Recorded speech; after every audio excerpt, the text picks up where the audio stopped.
Hindi nga nakapasok yung anak ko kahapon, kaya pinapasok ko ngayong araw na to. Dahil nga sa kakasalpon niya at ayaw magpaawat kagabi, kaya napuyat siya guys. Hindi ko nga siya nasaway kasi nga pagod na pagod ako kahapon. Hindi ko mawari kung bakit. Wala nga akong ginawa kahapon kundi humilata, kumain at saka mag-cellphone. Siguro nga dala to ng pagbubuntis ko, kaya pa iba yung pakiramdam ko sa katawan ko. Minsan masipag, minsan naman tamad, charis. Nakarating na nga kami sa school ng anak ko at pinapasok ko siya agad kasi nga dumating na din yung teacher niya.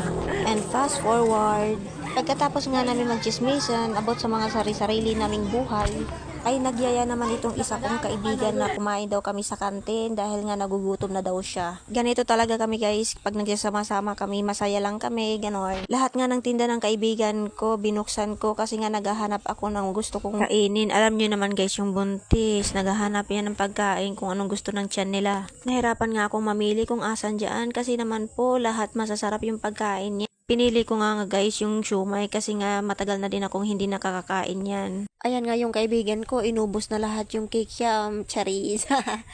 Shoutout pala sa'yo, Ate Rina. Mua.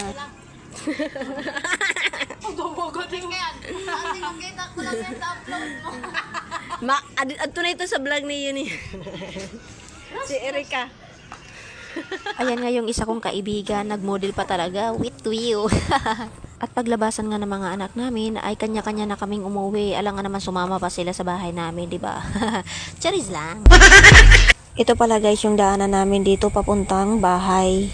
Meron pa nga kaming isang daanan, kaso nga lang napakalayo at saka napakainit. Dito nga kami lagi dumadaan ng mga anak ko kasi nga napakalamig dito at saka hindi masyado mainit at malapit lang papunta sa amin. Pagka-uwi nga namin sa bahay, ay pinuntahan ko agad yung isa kong anak doon sa tinatrabahoan ng asawa ko. Malapit lang naman guys dito yung tinatrabahoan ng asawa ko dahil dito lang yan sa kapatid ko.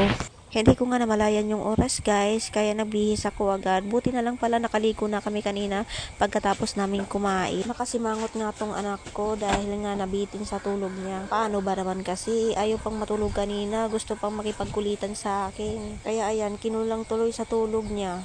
Hindi pa naman pwede na hindi siya pumasok ngayon guys kasi nga ngayon yung schedule ng assessment niya. Kung mapapansin nyo guys, nakapanglakad ako ng damit dyan kasi nga may pupuntahan ako sa Katarman kasi nga ngayon yung pagkuha ng resulta ng laboratory ko guys. Sinabay-sabay ko na nga yung lakad ko ngayon kasi nga nakakatamad lumabas ng paisa-isa. Naawa nga ako sa anak ko guys kasi nga parang matamlay lang siya.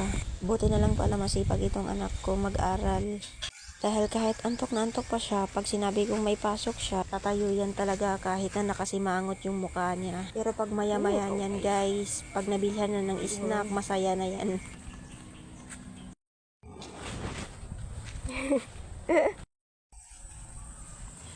Hindi na nga ako nakapag-video papunta namin ng Katarman dahil nga nalubat yung cellphone ko. Kaya hanggang dito na lang guys. Thank you sa walang sawang panonood. Mwah.